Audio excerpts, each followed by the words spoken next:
ପୁରୁଷଙ୍କୁ ନାରୀ ଜ୍ଞାନ ବୁଝାଇଲେ ସତ୍ୟ ଯୁଗ ପାଲଟିବ। ଯୋଉଦିନ ସ୍ତ୍ରୀ ସ୍ୱାମୀଙ୍କୁ କହିବ ଏଇ ଶୁଣ ଗାଁରେ ସତସଙ୍ଗ ହଉଛି, ପ୍ରବଚନ ହଉଛି, ଚାଲ ଯିବା ଶୁଣିବା। ଯୋଉଦିନ ସ୍ତ୍ରୀ ସ୍ୱାମୀ କି କହିବ ଶୁଣ କିଛି ଅତିଥି ଅଭ୍ୟାଗତଙ୍କୁ ଡାକ, ଆମ ଘରେ ମୁଁ ରୋଷେଇବାସ କରିକି ଦେବି, ସେମାନଙ୍କୁ ଟିକେ ଚର୍ଚ୍ଚା କର। ହଉନି ଆଜ୍ଞା ଅଧିକାଂଶ ଘରେ ଏ ଜିନିଷ। କିଛି ସ୍ତ୍ରୀ ଅଛନ୍ତି, କିଛି ମା ମାନେ ଅଛନ୍ତି, ଆଜ୍ଞା ମୁଁ ସମସ୍ତଙ୍କ କଥା କହୁନି, କିଛି ମା ମାନେ ଅଛନ୍ତି ସ୍ୱାମୀ ଯଦି ଆଧ୍ୟାତ୍ମିକବାଦୀ ହେଇଥିବ, ସ୍ୱାମୀଙ୍କର ଯଦି ଅତିଥି ପରାୟଣତା ଥିବ, ସ୍ୱାମୀ ଯଦି ଅତିଥି ମାନଙ୍କୁ ଭଲ ପାଉଥିବେ, ଅତିଥି ମାନଙ୍କୁ ଭଗବାନ ଭଳି ପୂଜା କରୁଥିବେ, କିନ୍ତୁ ସ୍ତ୍ରୀ କହୁଥିବ କାହିଁ ଗୋଟେ ଅତିଥି ଡାକିକି ଆଣୁଛ, ଏଟା କିଏ ମୋର ଏତେ ରୋଷେଇବାସ କରିକି ଦବ, ଦିନକୁ 6 ଥର ଚା କରିକି ଦେଲା ବେଳକୁ ମତେ ବାଧୁଛି, ଏତେ ଲୋକଙ୍କୁ କାହିଁ ଡାକୁଛ ଘରକୁ। ରାଗିବେନି ଆଜ୍ଞା, ଏକଥା ସତ। ଆଉ କେତେ ଘରେ ତା ଓଲଟା ବି ହଉଛି। ଓଲଟା ହଉଛି ମାନେ କିଛି ଘର ଅଛନ୍ତି, କିଛି ଘରେ ଯଦି ସ୍ତ୍ରୀ ଟିକେ ଠାକୁର ବାକୁର ସେବା ଯତ୍ନ ଅଧିକ କରୁଥିବ, ତା ସ୍ୱାମୀ କହୁଥିବ ଏ କାହିଁ ଏଗୁଡା କରୁଛ, ଆରେ ଆମ କର୍ମ ତ ଭଲ, ତ ସବୁ ଠିକ, କାହିଁ ଏଗୁଡା ଦିଅ ଦେବତା କେତେ ଖର୍ଚ୍ଚ ହଉଛି ଓଷାବାର କଲା ବେଳକୁ, ଏଟା କଦଳୀ କିଣି, ନଡିଆ କିଣି, ଭୋଗରାଗ କିଣି, ଇଏ କଣ ଫାର୍ସ ଚାଲିଛି। ସ୍ୱାମୀର ଆଧ୍ୟାତ୍ମିକ ସାଧନାର ବାଟରେ ସହଯୋଗିତା କରନ୍ତୁ, ବାଟରେ କଣ୍ଟା ହୁଅନ୍ତୁନି। ନାଇଁ, ଯଦି ସ୍ୱାମୀ କୌଣସି ଅତିଥି ଅଭ୍ୟାଗତଙ୍କୁ ଡାକିକି ଆଣିଲା, ତାହେଲେ ସ୍ୱାମୀଙ୍କ ସେବା ସହିତ ନିଜକୁ ସାମିଲ କରି ନିଅନ୍ତୁ ଏବଂ ଖୁସି ହୁଅନ୍ତୁ, ଆନନ୍ଦ ହୁଅନ୍ତୁ। ମୋ ଘରେ ଅତିଥି ନାରାୟଣଙ୍କର ପାଦ ପଡୁଛି। ଭାଗବତରେ ଲେଖା ଅଛି, ଯାଦ୍ୱାରୁ ଅତିଥି ବାହୁଡେ ସେ ନର ପ୍ରେତ ମୁଖେ ପଡେ। ମନେ ରଖିଥିବେ ମା, ଯଦି ସ୍ୱାମୀ ଜଣକୁ ଡାକିକି ତମ ଘରକୁ ନେଇ ଆସିଛି ଖାଇବା ପାଇଁ, ସସମ୍ମାନେ ଆଦରର ସହିତ ହସ ହସ ମୁହଁରେ ତାଙ୍କୁ ଖାଇବାକୁ ଦିଅ। ତା ଦ୍ୱାରା ସେ ପୁଣ୍ୟରେ ତମର ବି ଭାଗ ରହିବ। ମନେ ରଖ। ନାଇଁ ଆଉ ମୁହଁରେ ହସ ହସ ହେଇକି ଭିତରେ ରାଗିକି ଯଦି ଦଉଥବ ନା, ଭଗବାନ କେବେ ମୁହଁ ଦେଖନ୍ତିନି, ଭିତର ଦେଖନ୍ତି। ତେଣୁ ପ୍ରଭୁଙ୍କୁ ଭିତରଟା ଆପେ ଆପେ ଦେଖା ପଡିବ। ତେଣୁ ନା ବାହାରେ ଯେମିତି ପ୍ରସନ୍ନ ଭାବ, ତମ ହୃଦୟ ଭିତରେ ବି ସେମିତି ପ୍ରସନ୍ନ ଭାବ ରହିବା ଦରକାର, ତେବେ ଯାଇ ପ୍ରଭୁଙ୍କର ଦୟା ହବ। କାହିଁ ଏକଥା କହୁଛି, ଆପଣ ମାନେ ଶୁଣିଥିବେ ଗୋଟିଏ ନା ସନ୍ଥ ତୁକାରାମ, ଭାରି ଜ୍ଞାନୀ, ଯିଏ ଯାହା ମାଗେ ଦେଇ ଦିଅନ୍ତି, ନିଜେ ଦରିଦ୍ର କିନ୍ତୁ ପାଖରେ ଅଛି ମାନେ ହଁ ନିଅ। କିନ୍ତୁ ତୁକାରାମଙ୍କ ସ୍ତ୍ରୀ ଯିଏ, ସିଏ ଟିକେ ଆ ବିରୋଧୀ, ଟିକେ କାହିଁକି ଭଲ ଭାବରେ ବିରୋଧୀ। ଦିନେ କଣ ହେଲା, ତୁକାରାମ ଆଖୁ ଚାଷ କଲେ। ଆଖୁ ଚାଷଟି ଗୋଟିଏ ଭଲ ଚାଷ ନା, କଥାରେ କହନ୍ତି ଯାହାର ଅଛି ଆଖୁ ଚାଷ ତାର ନାହିଁ ବନ୍ଧୁବାସ। ଦିନ ରାତି ତ ଆଖୁ ଚାଷକୁ ଜଗିଥବ ନା। ସନ୍ଥ ତୁକାରାମ ଆଖୁ ଚାଷ କଲେ, ବିଲ ଲଗେଇଲେ ଆଖୁ, ଇଏ ଯାଇକି ବିଲରେ ଜଗିକି ବସିଥିବେ, ସେ ବାଟେ ଯିଏ ବାଟୋଇ ଯିବ, କଣ ତୁକାରାମ ବସିଛ ନା, ହଁ ଭାଇ ବସିଛି, ଖଣ୍ଡେ ଆଖୁ ଦିଅନ୍ତନି ଖାଆନ୍ତି, ହଁ ନିଅ, ଇଏ ତ ଦବା ଲୋକ ନା, ହଁ ନିଅ। କିନ୍ତୁ ତୁକାରାମଙ୍କ ସ୍ତ୍ରୀ ଏଣେ ଘରେ ମନେ ମନେ ଚିନ୍ତା କରିଛି, ହଁ ଆମର 50 ଡିସିମିଲି ଜାଗାରେ ଆଖୁ ଚାଷ ହେଇଛି, ଏ ଆଖୁଟା ଯଦି ଭଲ ହୁଏ ଏତିକି ପଇସା ଇନକମ ହବ, ଏତିକି ପଇସା ଇନକମ ହେଲେ ଏତିକି ପଇସାରେ ଆମେ ଏ ବର୍ଷଟା ସାରା ଏମିତି ଏମିତି କରିକି ଚଳିଯିବୁ। ଇଏ ମନେ ମନେ ହିସାବ କରିଛନ୍ତି ତୁକାରାମଙ୍କ ସ୍ତ୍ରୀ। କିନ୍ତୁ ତୁକାରାମ ବସିଛନ୍ତି ଆଖୁ କିଆରି ପାଖରେ, ଯିଏ ବାଟୋଇ ଗଲା, କଣ ତୁକାରାମ ଭାଇ ଆଖୁ ଖଣ୍ଡେ ଦବ, ହଁ ନିଅ। ମାଗିକି ନେଇ ନେଇ ନେଇ ନେଇ ନେଇ ନେଇ ନେଇ ନେଇ 3 ଭାଗେ ଆଖୁ ନେଇଗଲେ, ମାଗିକି, ଯିଏ ମାଗିଲା ଦେଇଦେଲେ, ଆଉ ରହିଲା ଭାଗେ। ଏଇ ଯୋଉ ଭାଗକ ଆଖୁ, ଯୋଉଦିନ ଆଖୁ କଟା ହେଲା, ଗୋଟେ ଶଗଡ଼ ନେଇକି ଗଲେ, ସେ ଭାଗକ ଆଖୁ ଶଗଡ଼ରେ ବୋଝେଇ କରିକି ନିଜେ ତୁକାରାମ ଧରିକି ଆସୁଛନ୍ତି। ଆଇଲା ବେଳେ ଗୋଟେ ବଡ ପଡିଆ, ଇଏ ପଡିଆ ଭିତରେ ବହୁତ ଛୁଆ ଖେଳୁଛନ୍ତି। ଯେତେବେଳେ ଆଖୁ ଶଗଡ଼କୁ ଦେଖିଲେ, ଛୁଆମାନେ ସବୁ ଦୌଡ଼ିକି ଆଇଲେ, ଆଜ୍ଞା ମତେ ଖଣ୍ଡେ ଦିଅ, ମତେ ଖଣ୍ଡେ ଦିଅ। ତୁକାରାମ ଚିନ୍ତା କଲେ, ବାଳକ ଦେହରେ ଭଗବାନ ବାସ କରନ୍ତି, ଏତେ ସବୁଠି ହରିମୟ ଦେଖନ୍ତି ନା। ହଁ ହଁ ଛୁଆ ନିଅ ନିଅ ନିଅ, ସମସ୍ତଙ୍କୁ ଖଣ୍ଡେ ଖଣ୍ଡେ ଖଣ୍ଡେ ଖଣ୍ଡେ ଦେଇଦେଲେ।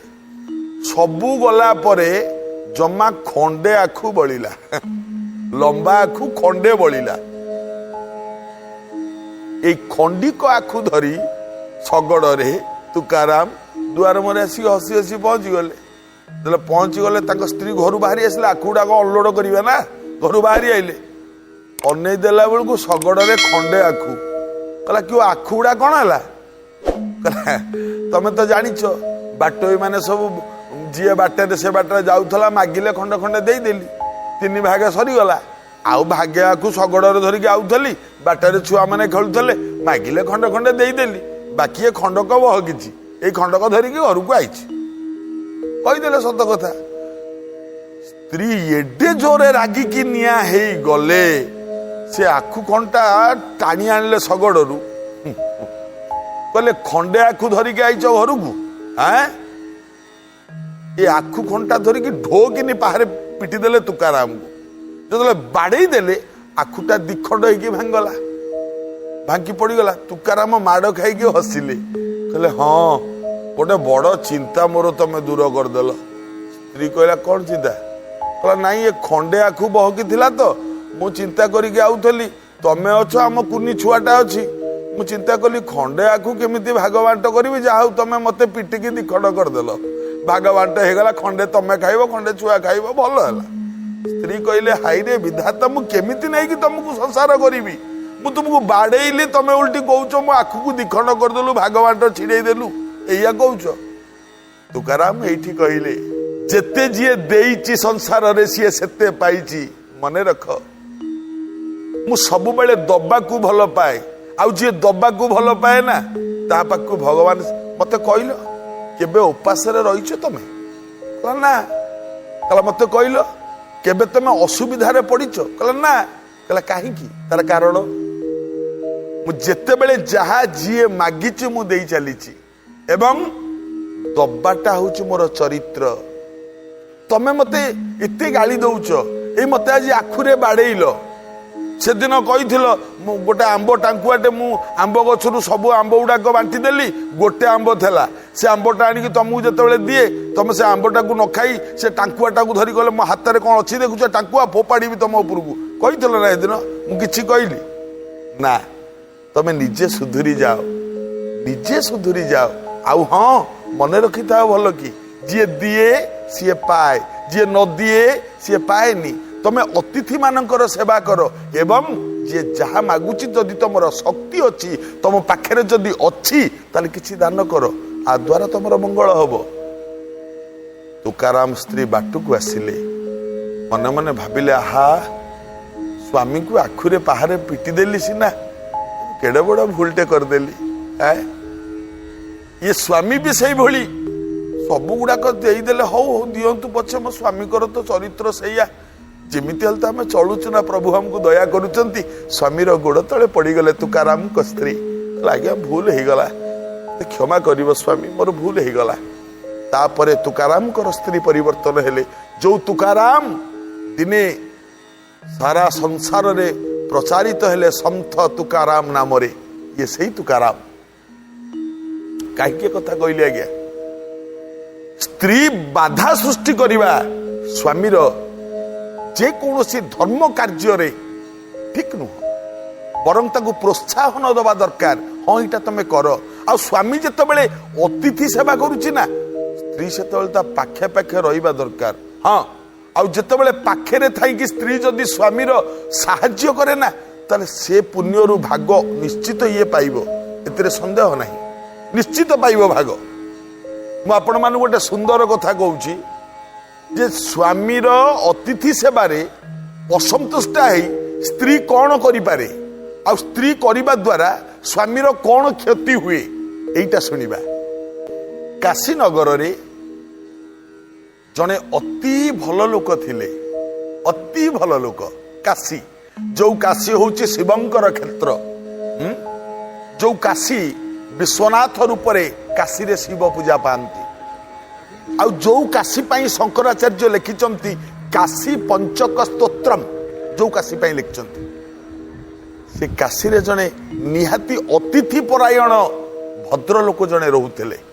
ଇଏ ସବୁଦିନ ସକାଳୁ ଯିବେ, ଯାଇ ରାସ୍ତାରେ ସମସ୍ତଙ୍କୁ ଅନେଇବେ, ଦେଖିବେ କିଏ ସାଧୁ ସନ୍ଥ ଅତିଥି। ବାବୁ କଣ ହେଇଛି? ନା ଆଜ୍ଞା ଆମ ଘର ପାଉନୁ। ହଁ ରହିବାକୁ, ହଁ ଆସ। मो सांगे आस मो घरे रहिबो जते दिन इच्छा हम मो घरे रहिबो मो स्त्री रोषे करी खाइबाकू दबो तापर तुम जेतेबेले इच्छा हबो जीवो लोकों को आनिकी धर्मशाला भली निज घरे आनिकी पुरांती रखंती खोई पेई शांति रे 8 दिन 10 दिन जी रहिला जांती स्त्री भारी मुखरा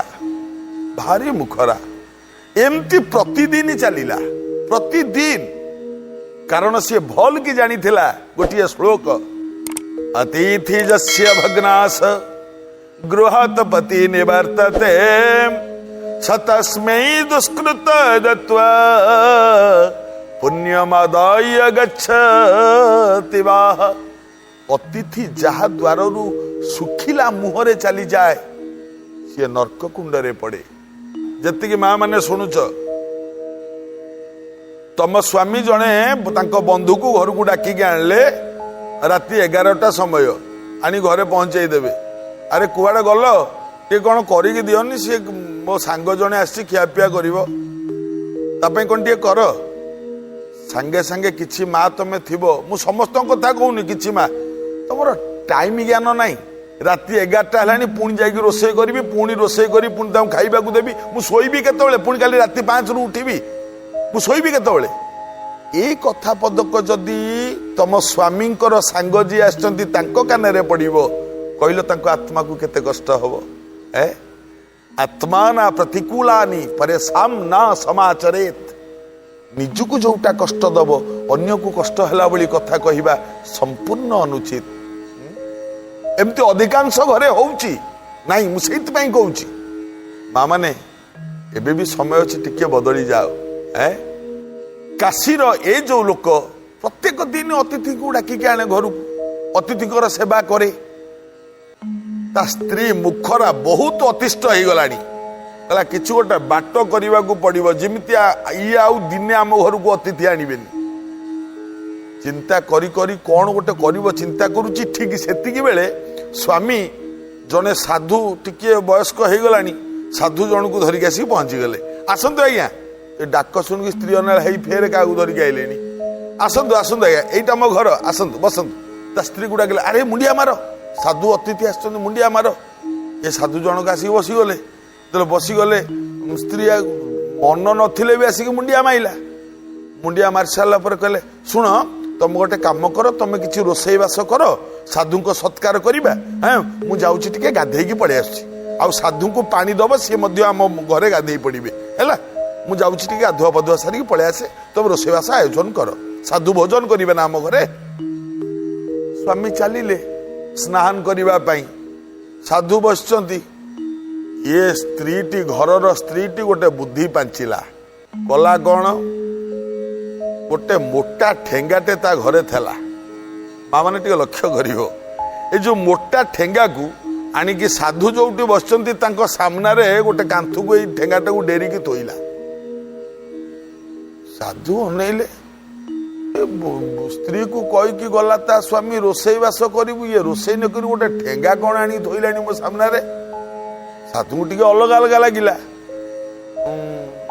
साधु बसचंती इाड़ सियाड़ को अनौचंती ये किसी रोषे करूनी ये स्त्री लोक से गालरे एमती हाथ को देके बसिला तांको सामना रे ये साधु भाविले ये रोषे कौन करूनी ये कौन गालरे हाथ देके बसची साधु पचारे माँ तुम मन दुख कि कौन पे मन दुख रे बसच माँ ए ठेंगा कहीं आनी रखिल कौन कथा कौन माँ स्त्री लोकटी कांदिबार अभिनय कला ता स्त्री कहला आज्ञा आपण साधु महात्मा बयस आपण को 60-70 वर्ष हेलानी वयस्क हेलेनी आपण मुझे क्या कहनी आपन को आज बाध्य कि आपन देखला मत भल लगुच तो टे भक्ति आसूची तो मन में से आपन को सत कथा खोलिकी कहीदे आज्ञा कौन करी कौन है माँ मत कुह कौन है सत कौन कुह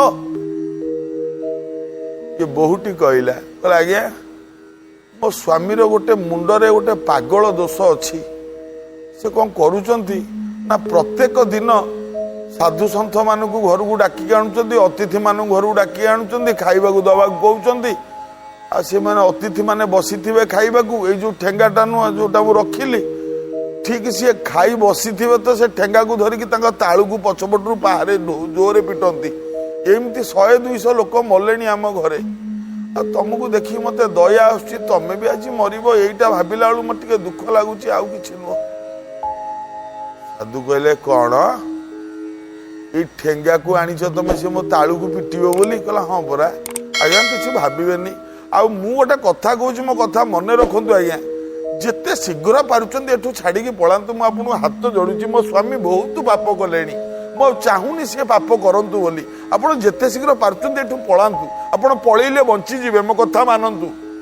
साधु अनैले मो कमंडलू कुआड़े गला मो कौपिन कुआड़े गला मो आशाबाड़ी कुआड़े गला सब उंडे सब धइले हाथ में बोले माँ मु जाऊँगी माँ तू आउ कि कहनी मु जाऊँगी तो स्वामी आइले कहबू मत मु एपटे पलैची तो स्वामी आइले कहबू सी हेपटे गले मो माटा परा मु बचाक चाहे रे माँ मु जाऊँगी माँ बोले तुम जल्दी पला साधु आ डेरी करनी से ठेंगा को साधु एमती अनई देले कहले माँ मु आसूची हाँ जा साधु आ कौन चली कि आज्ञा सी दौड़ा से आरंभ कले।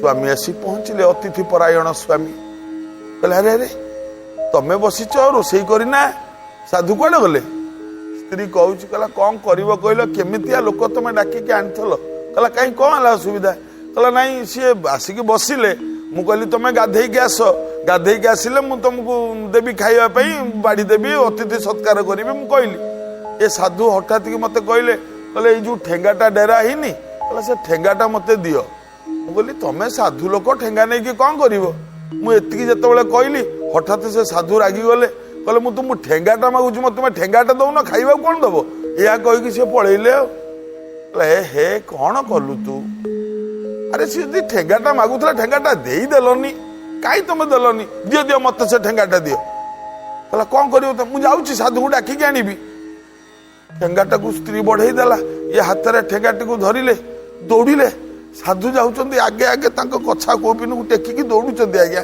ये पछे पछे साधु महात्मा पछे पछे चित्कार कले साधु महात्मा हाथ में धरती ठेंगाटा को साधु महात्मा साधु जो बुलिकी पछुक अनैले ये ठेंगाटी को देखले साधु महात्मा ये तो ठेंगा को देखला कहला नाई सत कहूला ता स्त्री ये ठेंगारे बाड़ेबे बोली ठेंगाटी धरिकी मो पछे पछे गोड़ेलानी नाई आउ ज पलायती सजीवती कमंडलू कौटी पड़ा कौपिन कौटी पड़ा उलग्न अवस्था साधु एका दौड़ी साधु ये ठेगा धरी पछे पछे गोड़े आउ कौन पाइला साधु को भेट पाइला साधु चलीगले।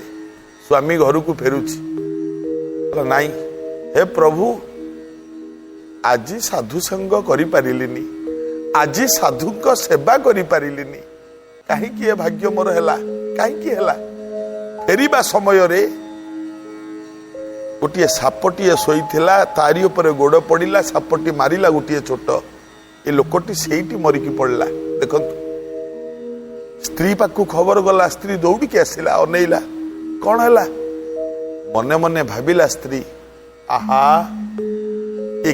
एक कामटा मोरी पाई हेची जने साधु महात्मा बसीतिले मु तांको खाइबाकू देलिनी घौड़े देली ए काम मोरी पाई हैला भगवान मते क्षमा कर मते तो क्षमा करबनी मो स्वामीर चिता सहित मु मध्य पोड़ी हेकी मरिबी आउ जीवन रे ए भूलु केबे करिबिनी प्रभु मु सबु बेले साधु सेवा ही करी आ स्वामी कथा मानिबी मु कथा दउची मो स्वामी मुंड छुईकी मो नियम करुची आ जीवन रे केबे भूल करिबिनी किंतु मु जाउची चिता प्रस्तुत हैला अग्निकुंड सज्जित हैला डेई पड़िबा बेले पितामह ब्रह्मा आसिक पहुंचिले कहले तू जिते बड़े अनुताप कलुनी माँ मु अनुभव करुची आपरे तू आउ केबे भूल करिबुनी मु जानि सारिलिनी आपरे तू आउ केबे केबे भी भूल पुनरावृत्ति करिबुनी तो मने रख मो कथा मने रख स्वामी जिते बड़े अतिथि सेवा करुची बा स्वामी जिते बड़े कौनसी